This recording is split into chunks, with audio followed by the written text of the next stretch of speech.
Hi, my name is Arlene Malinowski. I'm a playwright, actor, and teaching artist who makes solo autobiographical work that explores the intersection of disability culture and the world at large. I am really excited to be here today with two artists, Auden Granger and Ariella Granados, who recently participated in 3Arts Body of Work residency program. As a fellow alum myself, I'll be leading a conversation with them about their work, their experiences in residency, and the ways they situate themselves within the disability community. This conversation is part of a series called the Disability Culture Leadership Initiative, led by 3Arts in partnership with Bodies of Work. Special thanks to the Mayor's Office for People with Disabilities, including Commissioner Rachel Arfa, and the Central West Community Center here in Chicago, which is operated by the Mayor's Office where we're filming today. Auden is a paper collage artist and theatrical wardrobe supervisor whose practice explores disability perspectives, cultures of care, and finding art in the everyday. Ariella is a multidisciplinary artist whose work utilizes video, sound, costuming, makeup, and sculpture to explore the liminal spaces between fiction and truth. Thank you so much for being here. I am really excited to jump into this conversation with you. So, to get us started, I'd love to start with you, Ariella, and I'd love to take a moment for you to tell us about your art, the what, but also the why. Yeah.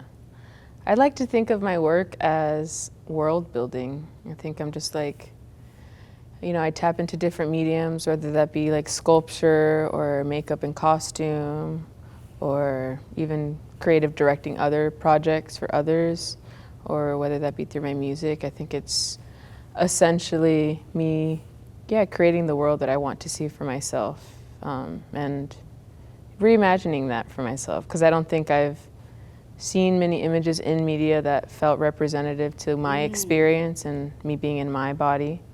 And I think I feel driven and committed to making this work as a means to like better understand my lived experience. Auden, take a moment and tell us about your work, and not only the what, but the why of your work. Absolutely. So I really have two areas of artistic practice, and the first is visual art. I am a paper collage artist who works primarily with found materials, and I work in this paper mosaic style. So I cut paper into strips, take those strips into segments, and create these lines, this texture and color. So I really love working with found materials because I think it brings things into conversation with each other that would otherwise never be engaged. And I love engaging with my community in that way. And then my other area of practice is related to my work in theater. So I have a project called Wardrobe Justice, which is an activist project and a professional development curriculum for theatrical costume workers, which basically starts from the idea that performance is very vulnerable, and we ask a lot of performers to be undressed, to engage with body image, and historically that vulnerability has not been treated with the care that it deserves. So Wardrobe Justice addresses this gap that I have seen and seeks to provide tools and training for people working in costuming, working with clothes and bodies, to develop some best practices, to respond to problems that might arise, and really ensure that we're taking care of everybody who is involved in the vulnerable work of doing theater. You know, as a theater maker myself, I really responded to that, and I know that you do work with costuming, and so I think it'll be really interesting to hear the dialogue you have about that. So you were residents of the 3Arts and Bodies of Work program, like I was, and just for the audience, it's a really customized program where deaf and disabled artists can design projects, connect with other artists, scholars, or conduct creative research to make new work. So I'm going to ask both of you, tell me a little bit about your work during the residency, what you got out of it, maybe an aha. Yeah, so I worked on a project called Chroma Key After Me, and it was a project where I recreated my childhood home through ceramics. Oh. So I made miniature dioramas and replicated each room in the home. And I'd never had formally taken on a project with ceramics like that before, so it was definitely a learning curve for sure. It took me a lot of time, but I also, really learned a different kind of flow of work. I think I naturally tend to work in a more collaborative setting, and I really appreciated having the designated time to work one-on-one with the material. I had a mentor, Javi, who helped me in making the sculptures. But yeah, there was a lot of challenges that came along the way, just in having to adapt my body to making the ceramics and, accepting that it would take longer to do those things. But I finished and it was awesome, and I got to present it, gave a talk at the MCA, and I feel really good about the project. What I love about what you just said is that the residency program actually let you explore work that you normally would not have looked into.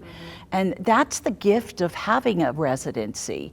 It gives you time and space. So, Auden, I would love to know about the work that you did during your residency, some of the things that you learned, maybe an aha. Absolutely. Bodies of Work was my first artist residency, so it has been so significant for me, and really the start of me approaching art in a more professional setting. So I'm so grateful to the residency for that.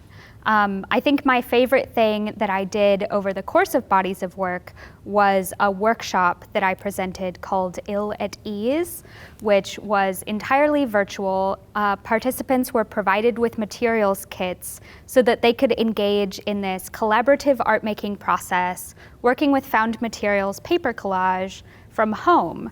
So my artistic process with paper collage has really been so informed by the pandemic, by my experiences of being chronically ill, by being sort of stuck in my home, feeling so isolated. And so to be able to create that collaborative experience, to talk about how found materials for me is a way of engaging with community, that was such a fantastic experience. And the workshop is now available online forever. And with disability and the Bodies of Work residency, it also goes beyond the parameters of I am going to present in a classroom or a gallery space, using online spaces that meet the needs of a disability community is so valuable. You and I all know that the residency program helps artists learn about, contribute to the idea of disability aesthetics. Ariella, what form did that take for you, and how do you situate your art form within the disability aesthetics world, whether it's content, form, maybe creative process? Yeah, I think that was something I was maybe at times struggling with or felt a bit conflicted about, because I think I might have set my own expectations and feeling like I had to produce a certain kind of work, or the work always had to be about my disability. And I felt that through making this body of work, it really allowed for me to just sit with the fact that my very lived experience is disability aesthetics in itself, through and through. And that's it. Right. It doesn't have to be about anything, but I don't know. It's me simply just sharing my ideas and sharing my lived experience and how I have to navigate through the world. I think that was a huge moment of I think that was my aha moment.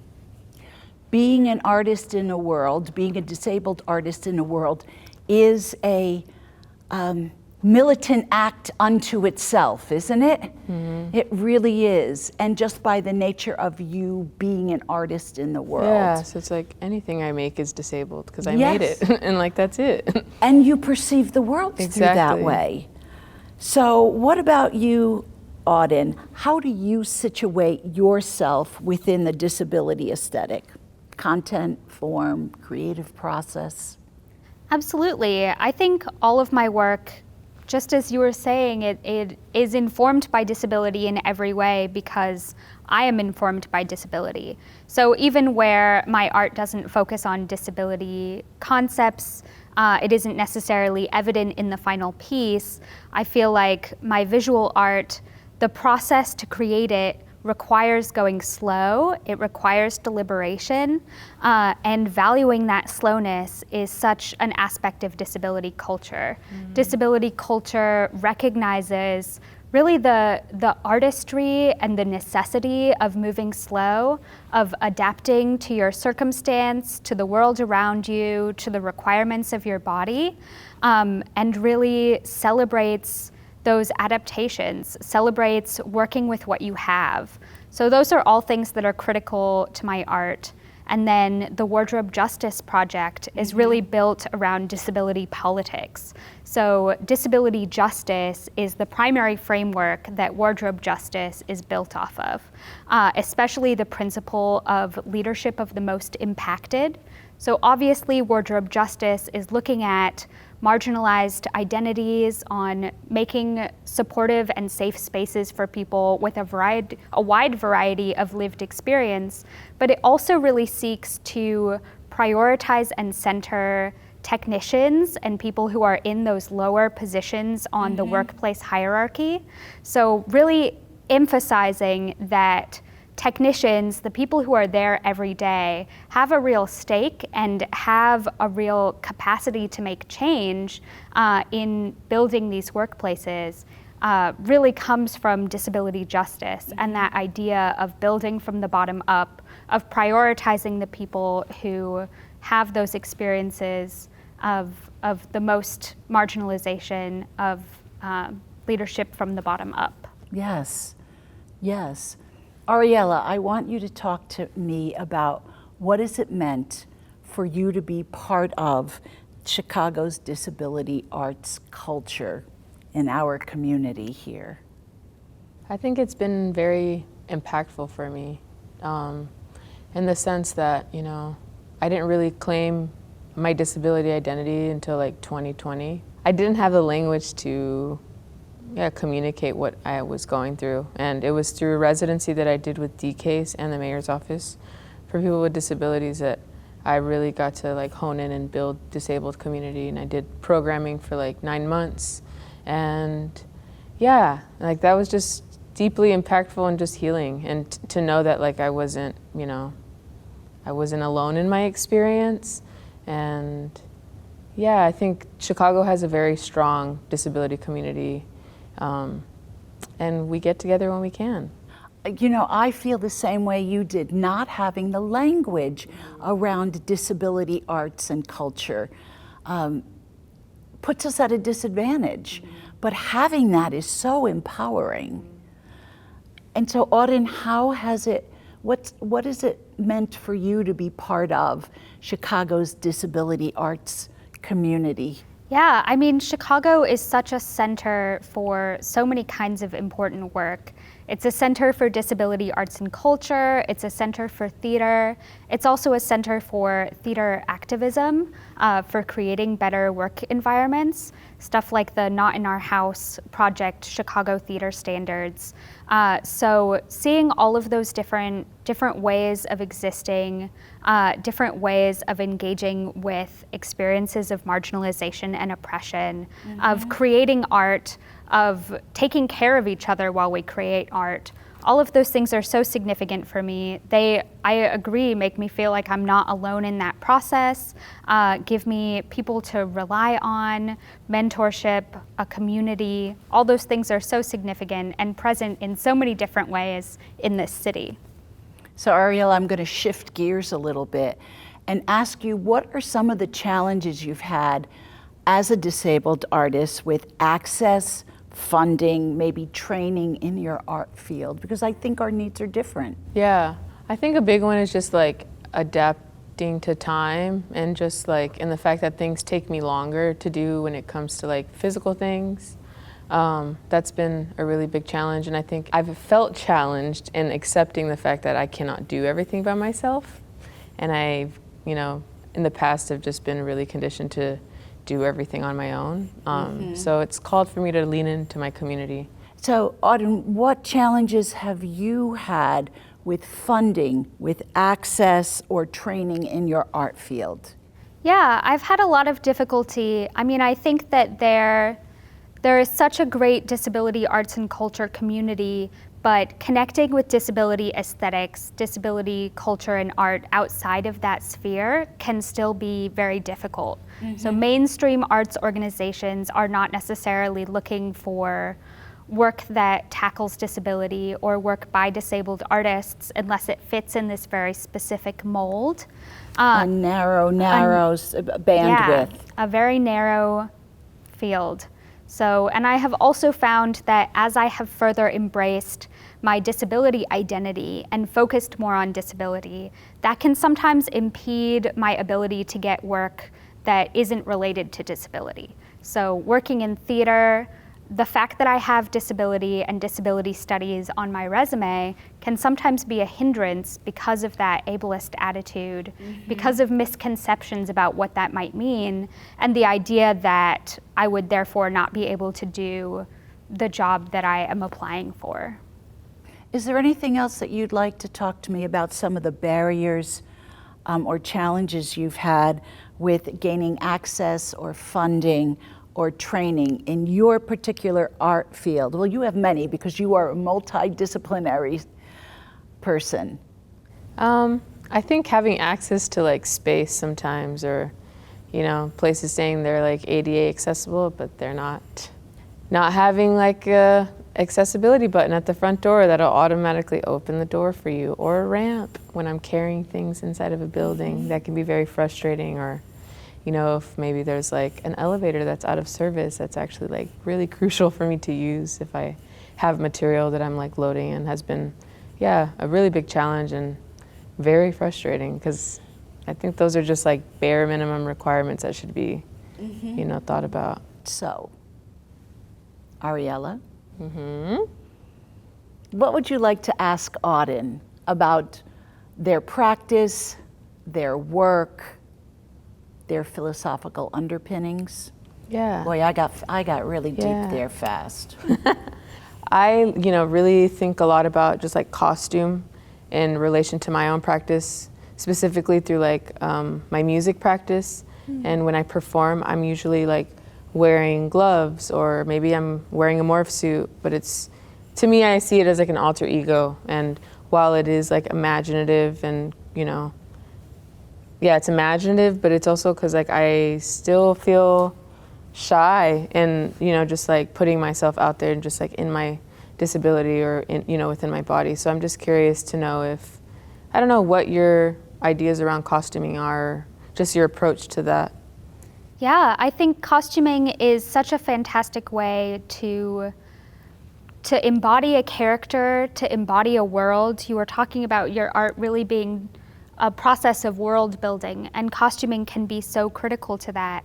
At the same time, it can be something that introduces that vulnerability, self-consciousness in the performer, because even if we're building this separate world, that kind of utopia, we're still engaging with the body image standards of the world we live in now, of these notions of conventional sizing that you have to fit into a size 8, and there's a size 8 person, and if you don't fit every aspect of that, then you have failed in some way.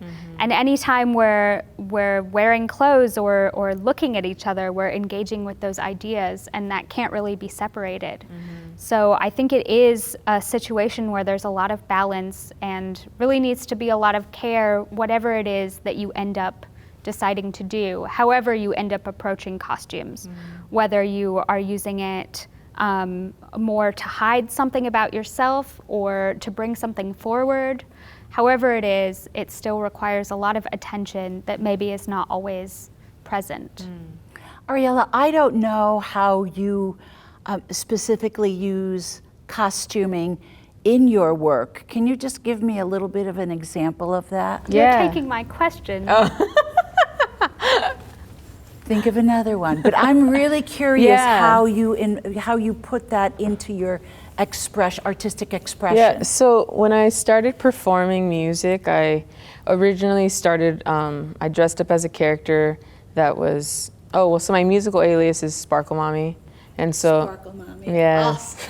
And so the character originally was in like a green morph suit, and I would wear a bright pink wig, and I would wear a suit and this huge knitted hand.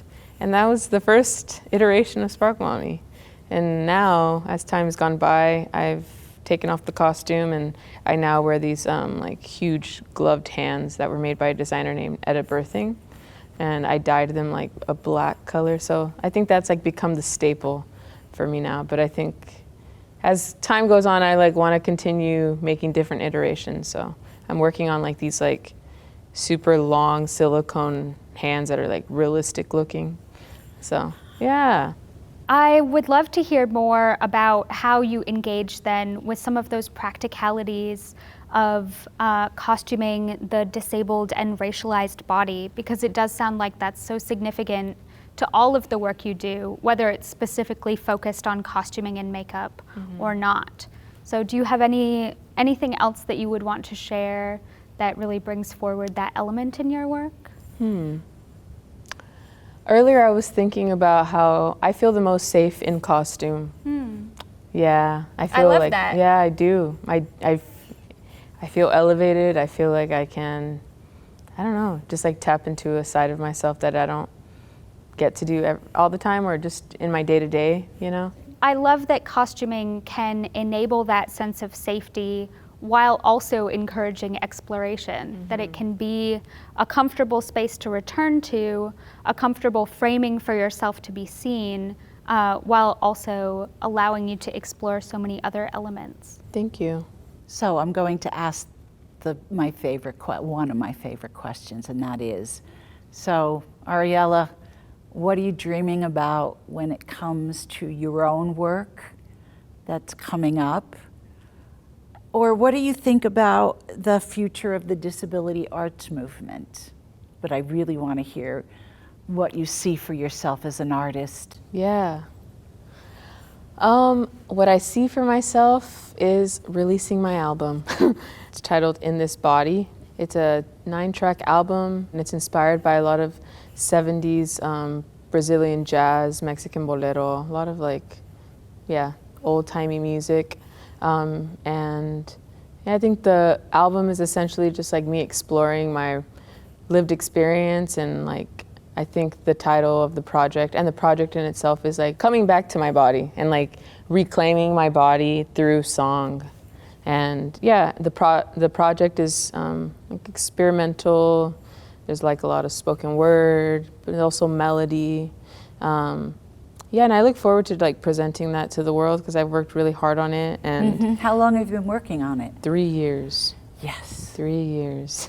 3 long years. No, I'm kidding. But yeah, and I look forward to performing it. I'm, also a performance artist, so there's just a lot of like theatrical elements that I want to incorporate in the live performances, and I don't know, just getting very experimental with it. Through every performance that I do, I usually have like an improv section where it's just whatever comes out with the band and I, and so there's a lot of good stuff that usually comes out of that. While I know the work that you're doing is so specific to your lived experience, the topic is also very universal. Everyone can respond to inside my body. And good art does that. Yeah. Good art does that. Auden, what's next for you? Yeah, I'm excited about so many things. I feel like I am right at the edge where I can see so many ways my art can improve, so many places I can go from here, which is an exciting and also scary place to be. Yeah. So I have been working on the process of creating prints of my work, which I have finally succeeded in doing. So I now have prints available for sale. I'm hoping to continue increasing the quality of that process, getting better at digital alteration, at documentation, those kinds of elements.